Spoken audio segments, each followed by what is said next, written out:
ఒక చిత్రం ఏమిటంటే, ఒకసారి స్కందాశ్రమంలో మొక్కలు పెడుతున్నారు, విత్తనాలు నాటుతూ. ఆ రమణ మహర్షితో ఒక విత్తనం వేయిద్దామని చెప్పి చాలా చక్కగా కుదురు కట్టి ఆయన చేతికి కొన్ని విత్తనాలు ఇచ్చి, మీరు కూడా వెయ్యండి అన్నారు.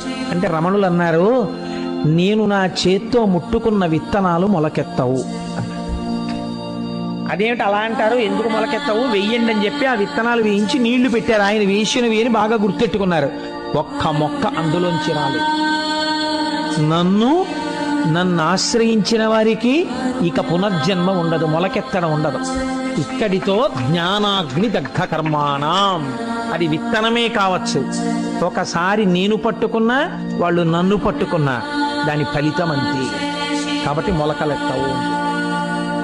ఎంత చిత్రమో చూసారా?